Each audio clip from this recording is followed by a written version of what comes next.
Hello and welcome to you all. My name is Mark Morley and this is the IT Business Partner Podcast, a unique series where I'm joined every week by business partners and business relationship managers from around the globe. This is the show where real conversations replace those corporate cliches. Each episode explores lived experience of BRMs and business partners navigating the complexities of modern organizations. There's no fluff, no filter, and no filler, just practical insights, honest reflections, and some lessons that you won't find in the classroom. Before we jump into today's conversation, I've got two quick asks. First, if you've got any thoughts or feedback about the podcast, I'd love to hear them. Your input helps shape the conversations that we have, so if there's a topic that you want me to dig into, please let me know. And secondly, if you're finding value in these episodes, please hit the follow or subscribe and give the episode a thumbs up. Only 50% of you that watch this series are subscribers, which is pretty common, but it would really help the channel if you could help boost those numbers. So on to today's episode, and I'm delighted to be joined by Megan, an IT business relationship manager for Resultant based in the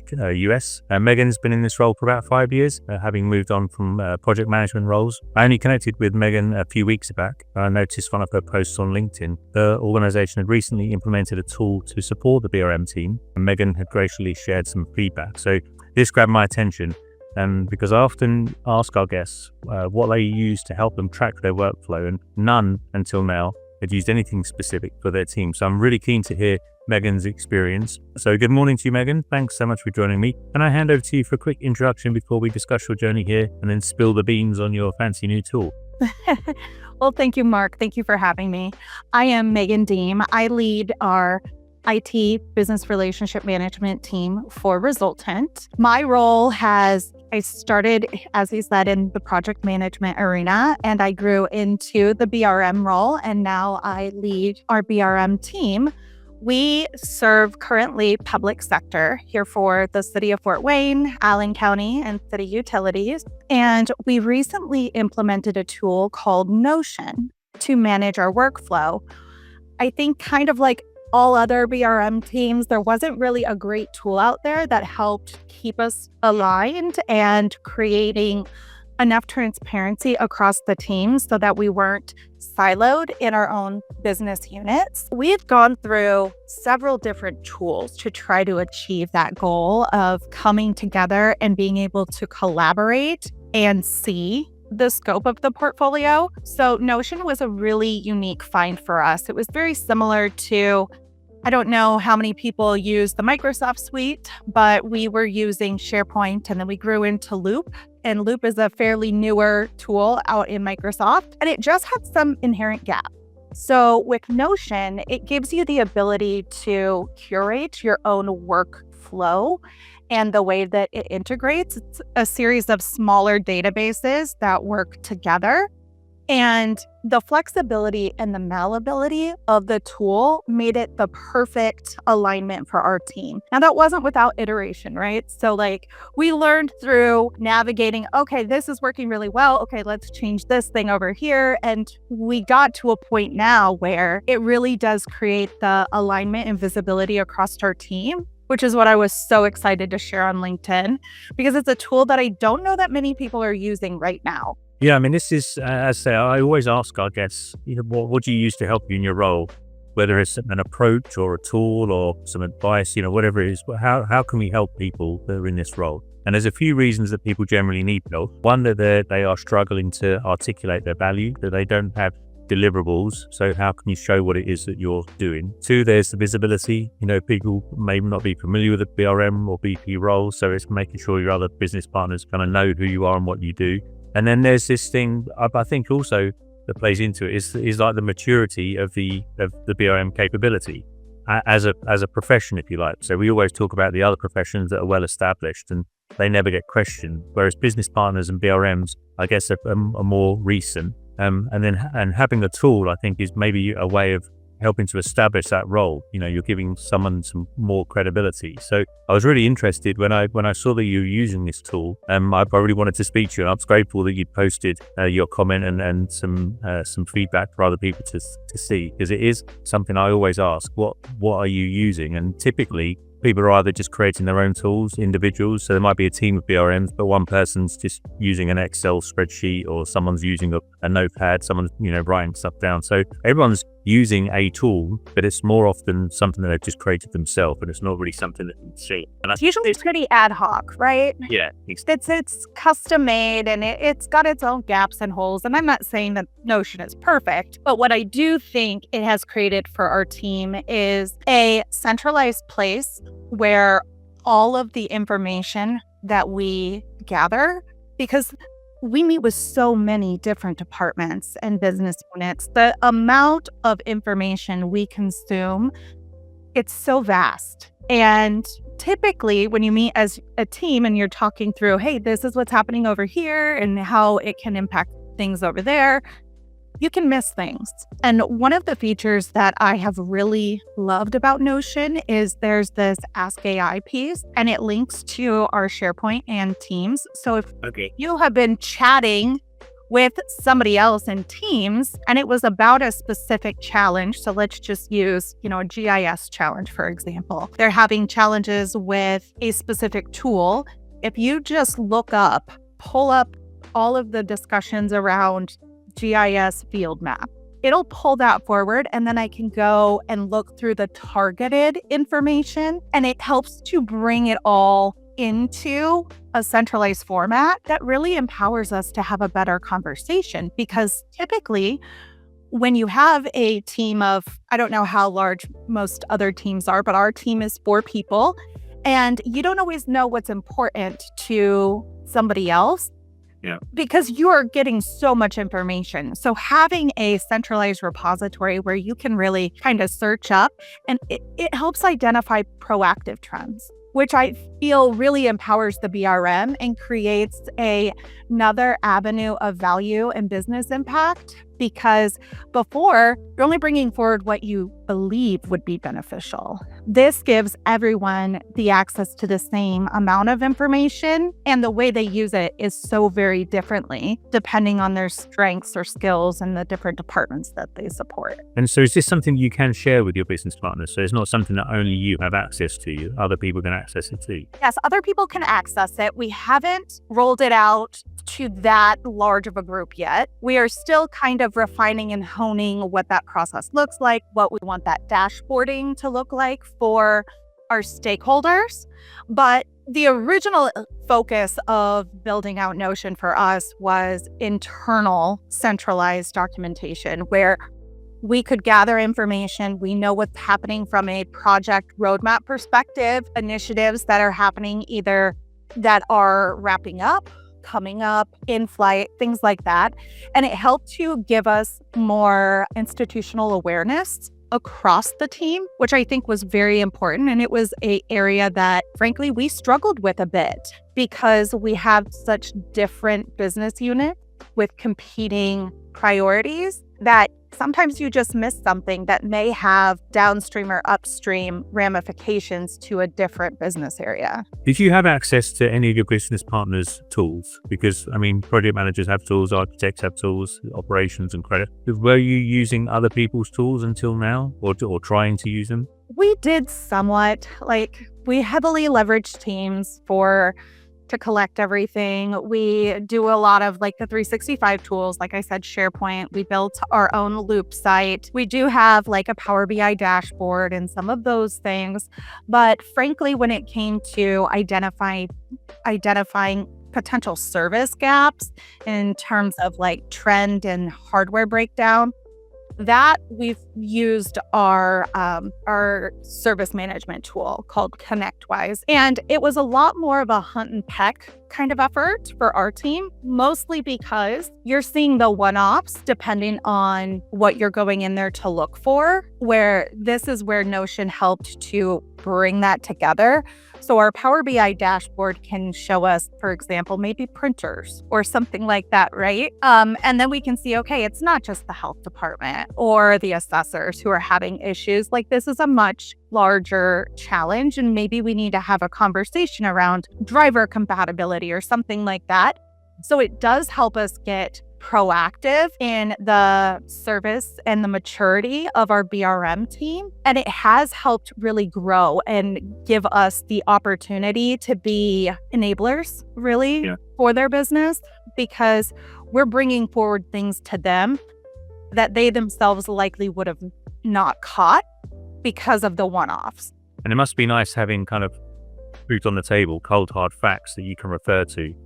So rather than trying to gather up information every time you have a meeting or something, that this is all just there laid out for you. Yes, and I will say it also has improved our intake process and our focus of where we are putting energy and time, because we're able to really understand some of those deliverable metrics that our CIOs are looking for when they are looking to either invest hard dollars or time and effort, energy, things like that. So we're looking for very specific kinds of criteria that help to create the largest amount of impact across the organization. When you, how long have you been in your role now? 5 years? Yeah, 5 years. And is the landscape for BRMs quite different now from when you first joined? Is the understanding of BRM and what your function does, has it changed a lot since you've been there? It really has. I think in the beginning, there wasn't a lot of clarity around what a BRM was.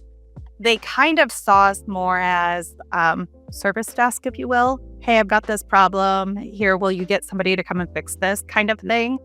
And we have spent a lot of time not just developing ourselves, but also helping to create awareness and understanding around when and how you can leverage your BRM to really get the max benefit out of our role. And I will say we've had some leadership change here in the public sector. And with a new mayor and a new CIO, I do think they have really leaned into our role of the BRM, which has really matured our practice and help us to increase the value and the impact that our team provides across the city, which has been really exciting. And I would say for our team, it has challenged us quite a bit. And it has forced us to really step up our game and ensure that we are collaborating together well, working with our IT peers well, and that we are asking those open-ended questions to understand. I always ask this when people are working within teams, but do you have a framework within the team? So you have a way that you deal with your partners, you have certain things that you must do, certain steps that you always follow, and a strategy. Yeah. Now, how does that work and how was that created? So I actually built out the framework. Okay. And what it is I'll just take you from when I hire somebody to where they are now in their 2-year journey. When I onboard somebody, I have them shadow their departments for the first 90 days.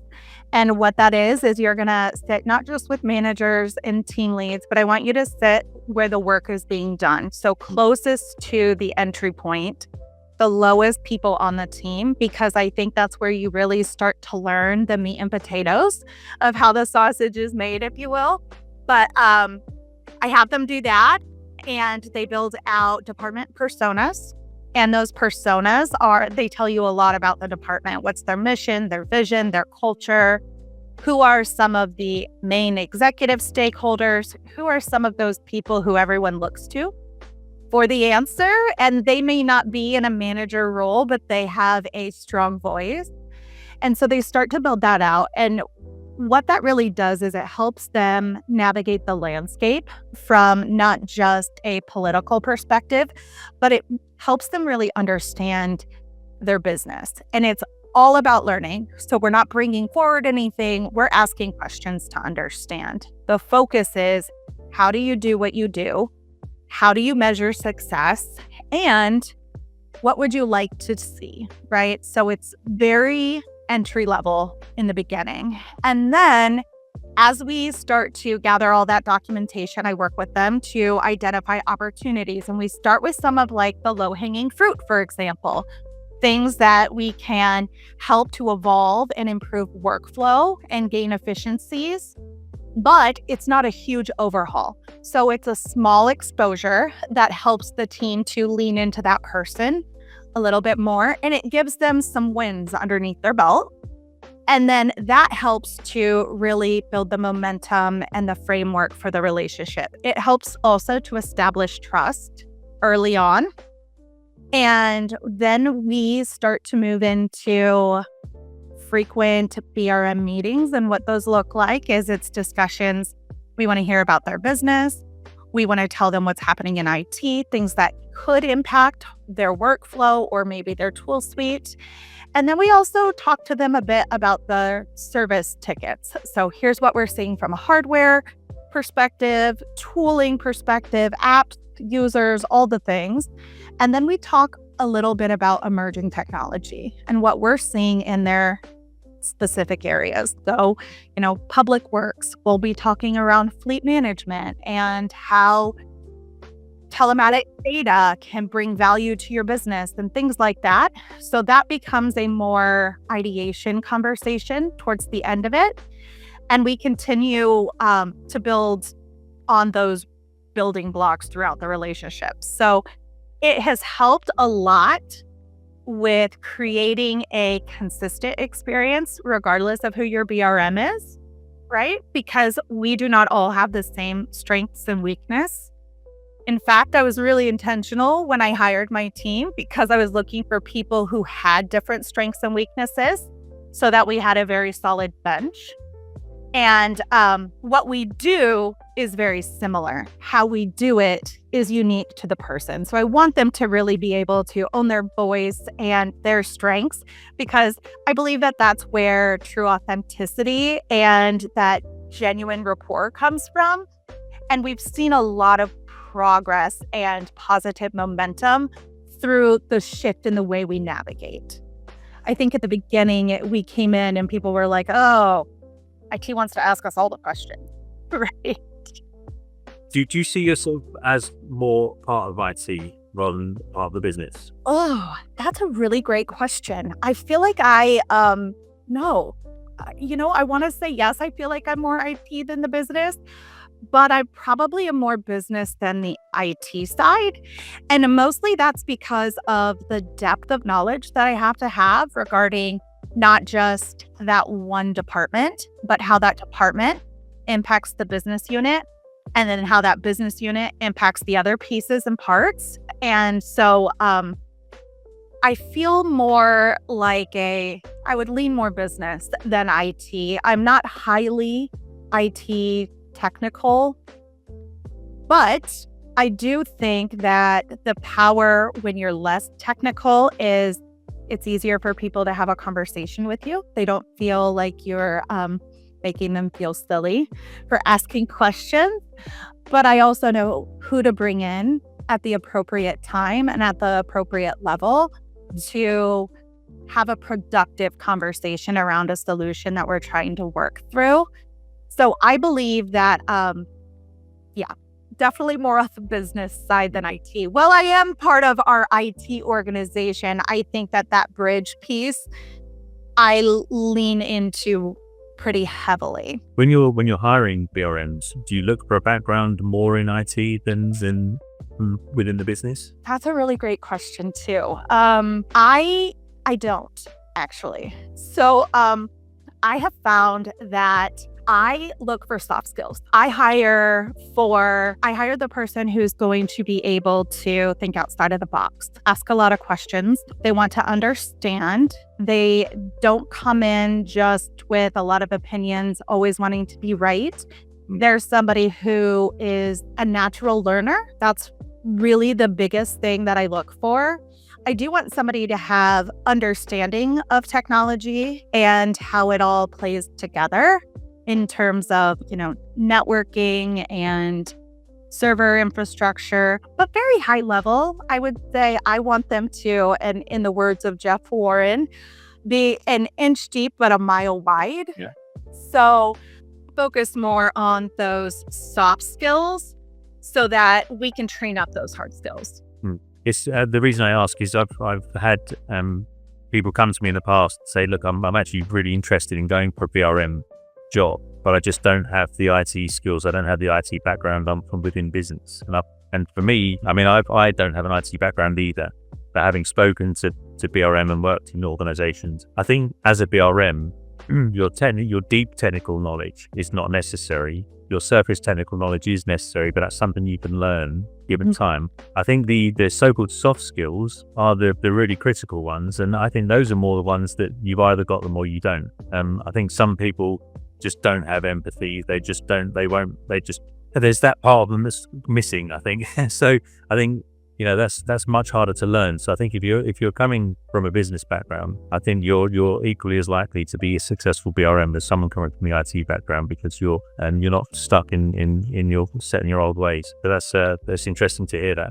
Have you found that working with IT, especially new IT people that have come into the business, that since working with you, they've got a better appreciation of what the organization is trying to achieve? Because I mean, we've even spoken to IT people in the past where they literally were in the basement. The IT team were in the bottom of the building. They're just tinkering away on machines. And so there's no chance at all that these guys are ever really going to get, the holistic view. So I think it's nice when these people that are, responsible for really critical things that the business is doing, and IT is so kind of pervasive now that there's no business can survive without it. So it's nice that you can bring these people along to say, look, this is what you're building and this is why. And I think a lot of the time that still doesn't happen, but I would say that's something that BRMs can enable. So I'd be interested to hear what you think on that.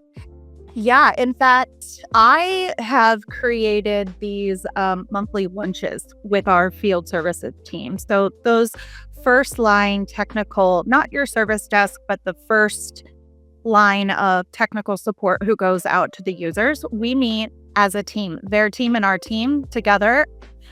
We do a lunch, and I want to hear about what they're seeing and what they're hearing, because they're going to hear things different, right?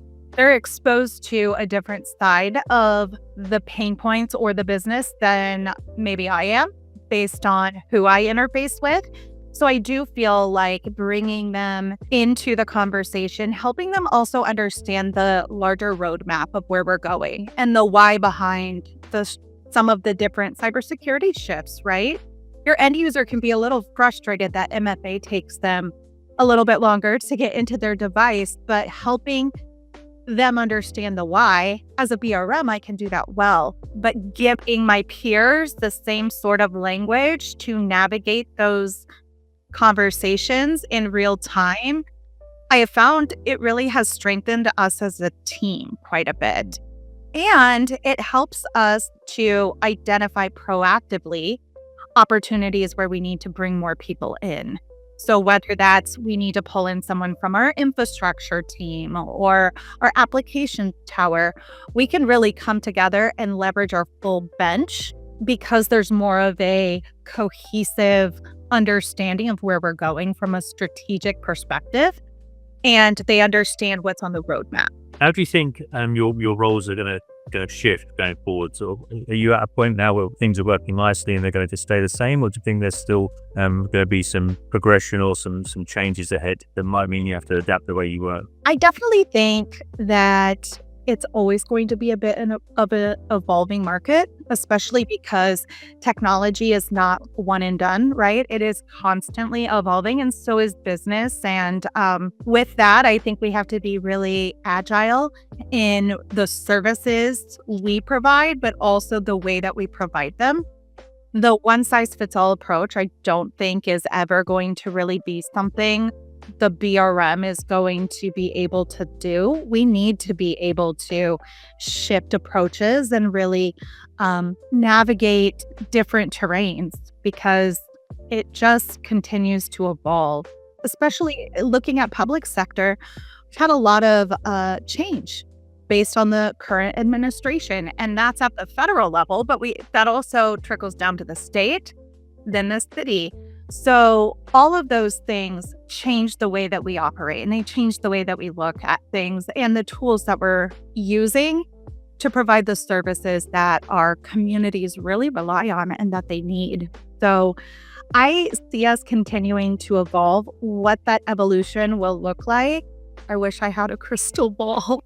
I do know that AI, there's a lot of opportunity there, and I think that can help us, but I've also seen it used quite a bit as a crutch. And I think we can't forget about how to actually execute the words of a computer, right? Though technology can only take us so far. It's always going to need the human component, and that's really the power of a BRM. Yeah. Over the next 2 years, I see our team really working and navigating to better articulate those metrics and those success criterias around initiatives and efforts and time investment. But also, I see us learning the evolving technology. We've got such a diverse market set in public sector. You've got, anything from filling potholes to the controller, right? So it's a vast suite of technology needs and industry. So the more that we get closer to the work, the better we can support our partners in what they're doing. You find, at one time, business was kind of scared of IT. It was just this black, mysterious box that no one wanted to touch. And now it's kind of everywhere. You can't really avoid technology, and especially with AI, it's helping us do many things. So the business people are getting more and more kind of confident in the use of this. Do you find that that's made it a bit trickier because now business is going out and just grabbing whatever it is they think they need and bringing it back into the organization, and you have to somehow control it? Yeah, I will say that does create some uniqueness, right? Now that technology is more accessible, there are conferences and people are being exposed to new tools that possibly a partner city is using, something like that, right? And they can start navigating the procurement process. That for us is a bit of a catch up. So that shadow IT is something that I think we will continue to navigate. But the more that the BRM integrates into their workflow and into their business, we become a partner as they are looking at those other tools and starting that selection process. But that is definitely something that we do struggle with, especially I think we have about 4,500 users across. Right. So we have shared infrastructure between the county and the city and the utility. And with shared infrastructure, you have 3 different entities working both together and on their specific initiatives. So there are just some of those inherent challenges with that. Do you find that your team is trusted now enough that most of the time people will come to you first rather than go out and try and do something on their own? I do, actually. And I have seen the shift in that trust. It's also interesting when they know that they might be doing something wrong. And they are like, hey, just wanted to ask, should we be doing X, Y, and Z? And we're like, no, that goes against this policy. And they're like, I kind of thought it was wrong. But so I think that the more that they trust our team, the more we're able to support them and help point them in the right directions.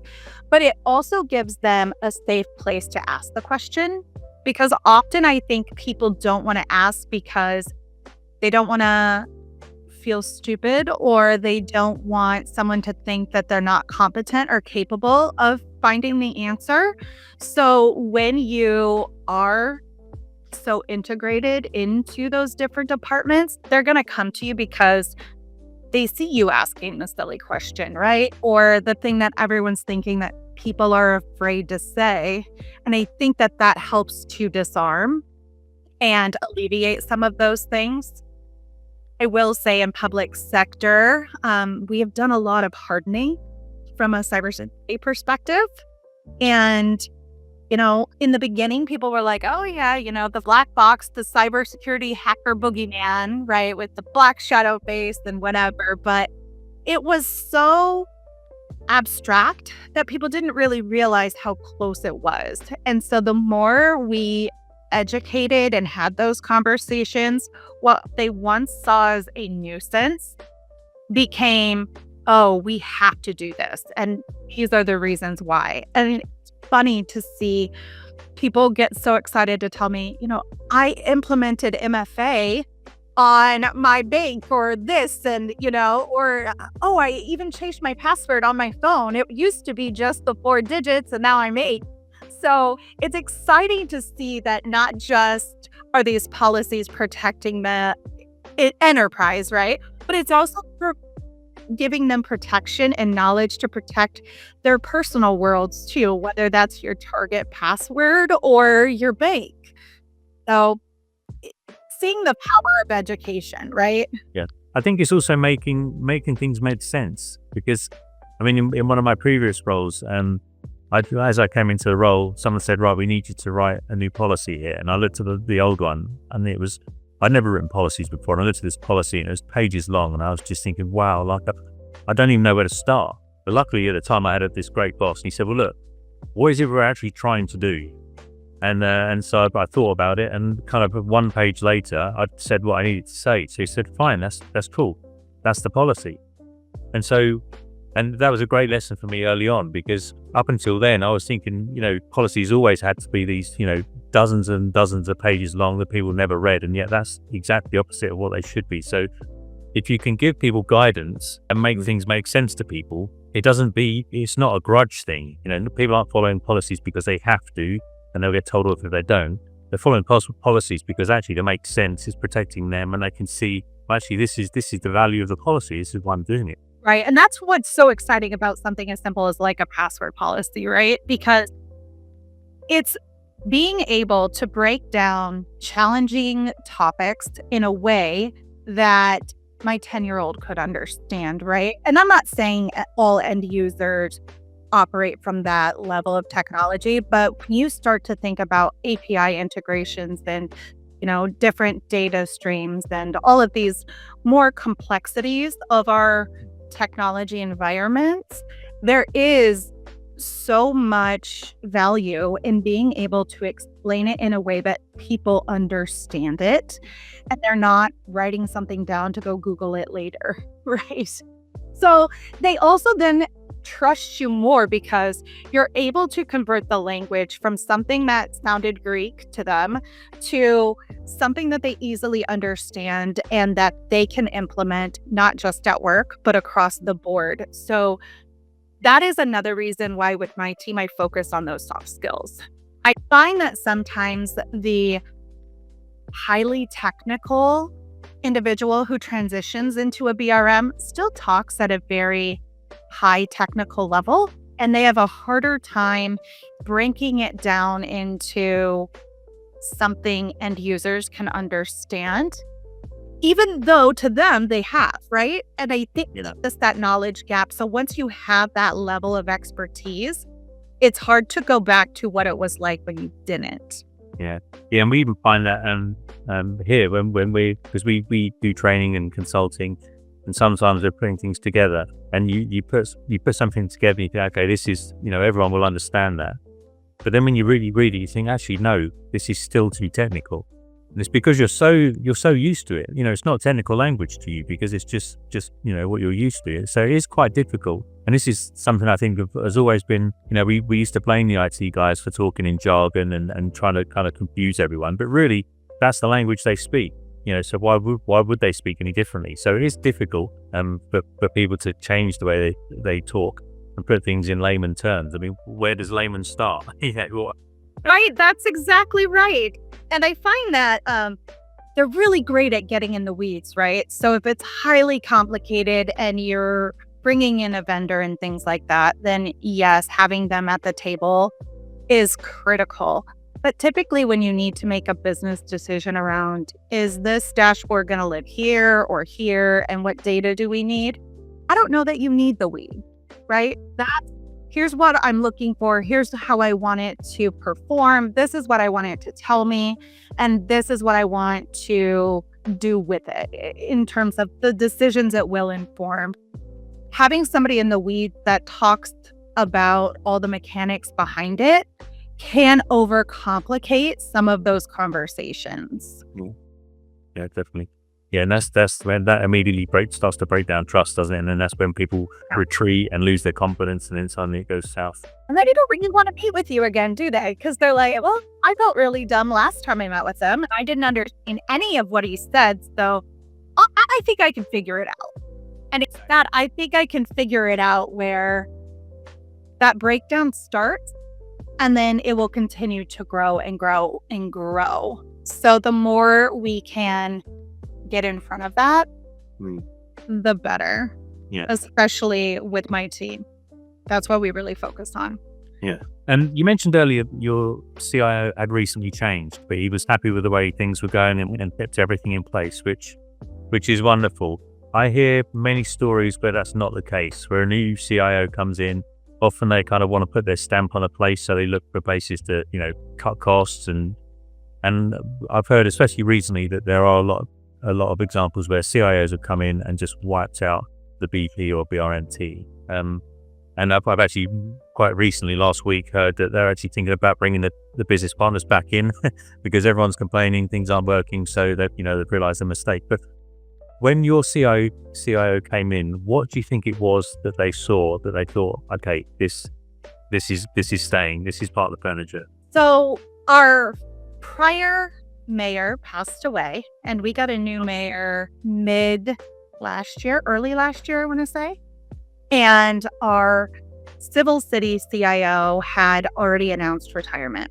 So they picked the new CIO midsummer. And that CIO very much knew our IT suite and our team.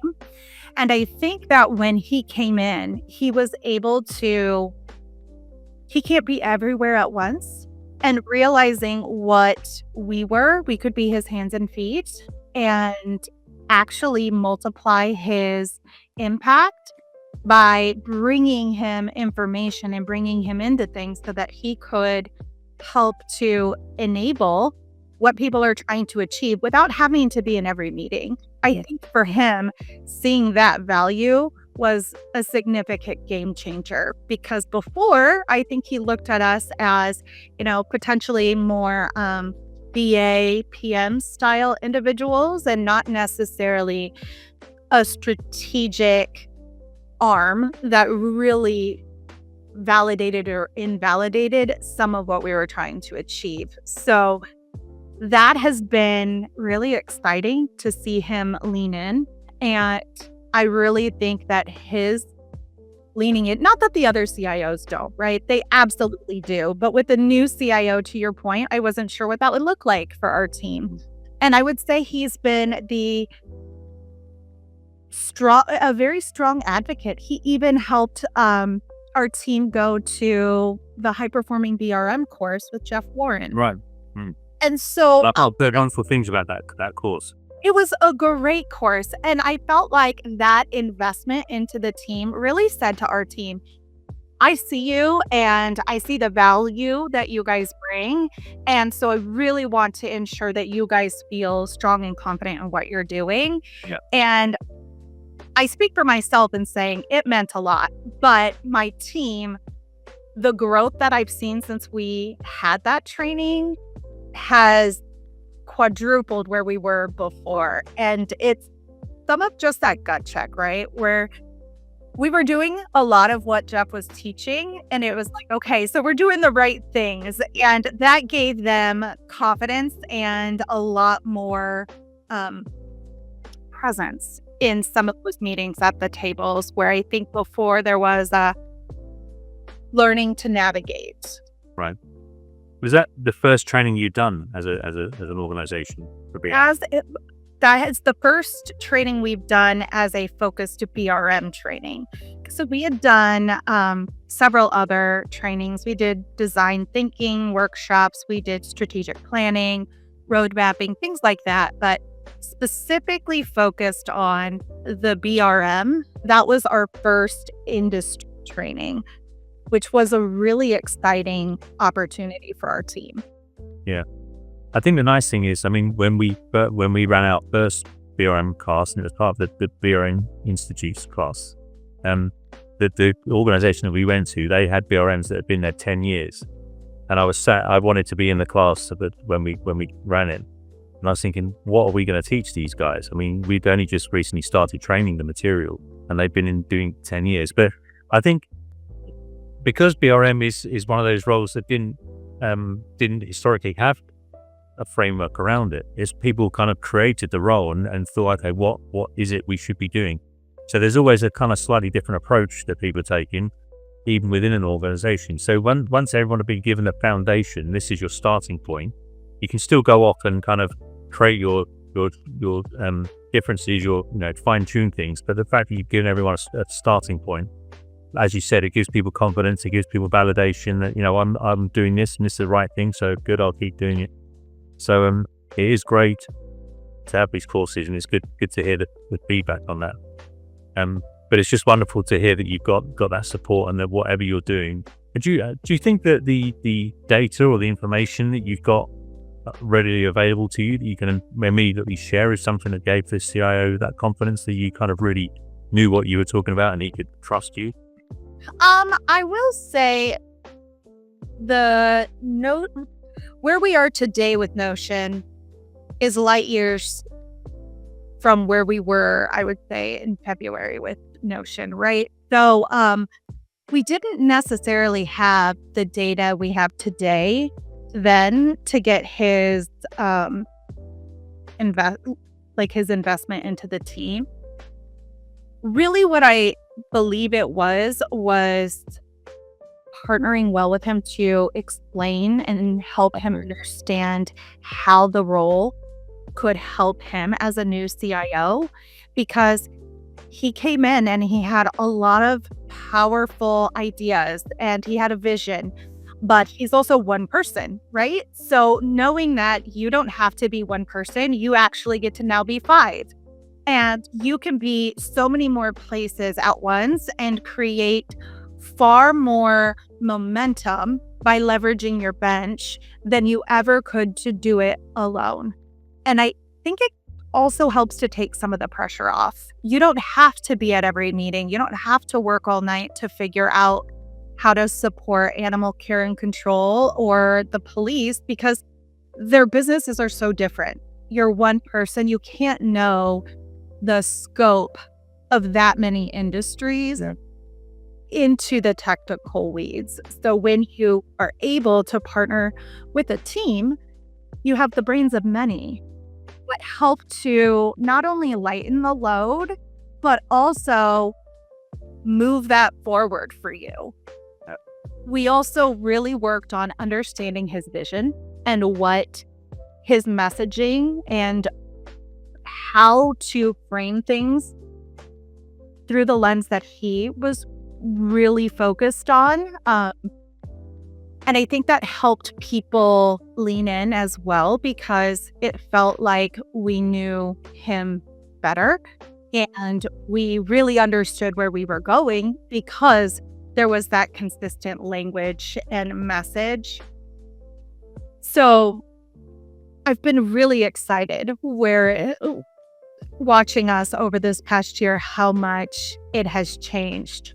But with that, I will also say, when you know more, when you know better, you do better. And after taking the Jeff Warren course, I kind of looked at where we were before and I thought we were like killing it, right? But looking at it from a different lens really showed me, okay, so we are doing well, but there's opportunity here. And here are the specific things that we can start to do to move some of those needles. So it gave us more tactical things to enable the development to get to where we want to go, which helps mature us as a group and what we bring to the organization as a whole. It sounds wonderful what you're doing there, and the fact that the CIO was happy and willing to trust you is testament to the job you've done as BRMs. I think you must have, you must really know the business, really know IT. So I think you must have done a fantastic job there. Listening to it kind of makes me sad that the same story can't be told elsewhere, because, as I said, we so often hear of new CIOs coming in, and you think, having a team like yours, the BRMs, that can kind of lighten the load. But also, as you say, when the CIO came in, they've got big ideas, but you need people to implement them. And if you've got a team in the middle that can say, okay, look, we've listened to him, and this is how we think, he has got some great ideas, and knowing the capability of the business and of the IT organization, we know this will work, and so kind of come with us on this journey. It just makes total sense to me that the BRM team or the BE team is part of that, and it's frustrating to me that it just doesn't happen elsewhere. Yeah, I think one of the other things as BRMs that we need to make sure that we're doing is having some of the hard conversations, because there are a lot of great ideas out there, but there are reasons why they just don't work in certain environments. And so checking each other's blind spots when you're navigating some of the organizational change, I think is really critical. And when you don't raise your hand and challenge or ask the questions and look out and check those blind spots, I think it erodes trust.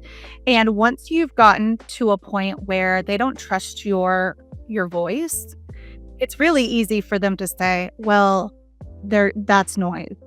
We don't need them at the table. They create a roadblock. Right. But whereas some teams may see that, other teams may lean into it. So for those organizations that really struggle to get the momentum, what I would say is focus on your 80-20, right? 80% of the work comes from 20% of the business. So if you can identify your 80 and your 20, you can really lean in and use that 20 to help empower your voice with the 80. And that has been a strong enabler for our team personally, because you don't want to force your way in the room. They're going to partner with you better when they want to invite you in the room. Exactly. Yeah. So lean into the places that want you in the room, build that momentum, and then use their relationships with their own peers interdepartmentally to start to create that momentum for you. Because it is. I think that's the danger.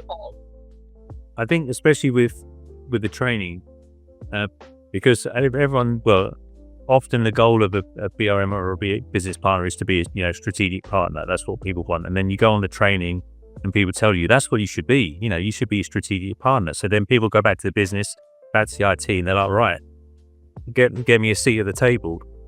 Not really thinking about, well, actually, you've got many operational issues. The trust isn't there. There's a lot of reasons why you're not at that table. You can't just invite yourself. So it's a process. You have to go through that process, and it's great to have that as a goal. You've got to go through the motions to get there. So I think that's something that, and it's not always within your control. If your department or if your BRM team is not trusted, you have to go there together. But I think what you guys are doing, your approach, and the fact that it's a uniform approach, and you've got the sharing information, the fact that you're collecting all this and then sharing, I think it's just wonderful what you're doing. And I think it's a great example to other people. And I think if people are listening and watching, thinking, how can I get my seat at that table? How can I get brought along by the business? Emulating what you're doing there would be a great place to start. And I will also say that while we are a strategic partner, we didn't start there. So sometimes you do have to start in the tactical, and remember that if they don't trust you with the small stuff, they're never going to bring the big stuff to you.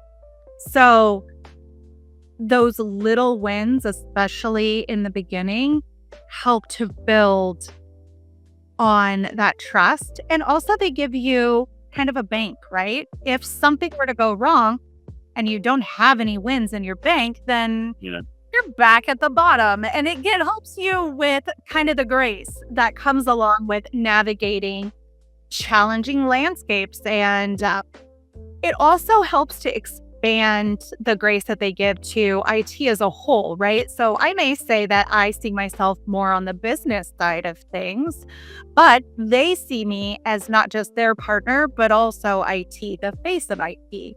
So when I come in and I'm like, okay, here's what happened, here's the why, here's how we're resolving it, they listen and they hear it. And I believe that gives our team as a whole more grace, because somebody is coming and using their words and having those conversations. But also they trust me. So I'm not going to say something that we're not going to do. Yeah. And that's really important too, is really owning your word and being consistent and authentic, but also you're going to have to say the hard thing, right? If something goes wrong, you need to own it. No, that's great advice, and I like the idea of banking those little wins as well. That's really cool.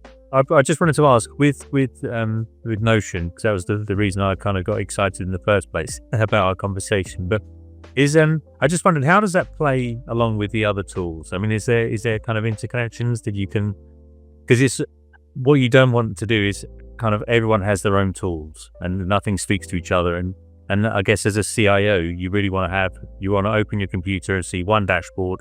This is what's happening. I've got, traffic lights here. So I just wondered how, if it does integrate, or if you've got ways that you can make it integrate. It does integrate with other tools. Right now, we do have it connected to Asana, like the tool that we're using for project management and sprint planning on both the development side and in our PMO. So we have some line of sight there, but it also helps our team because of that integration. If I was going to meet with a department, they're saying, oh, I really want to build this new thing, I know that we probably can't get to that for 6 months based on the backlog. So we can have the conversation around, is it an immediate need? Do we need to bring somebody in? So that integration has helped a lot. It does not, in today's environment, integrate with some of our other tools, like our service tool where people put in tickets. I don't know that I see a lot of value in that kind of integration, because we do have the Power BI dashboard that does help us really drill down into the ticket types and the trends and the boards, which is more informative to me than probably what an integration would have been and how it would populate. But right now, the way that Notion has helped our team is it's created that line of sight and the visibility across all of the business units. So here in the city, county, and the utility, what I did is I broke out the departments into like functions.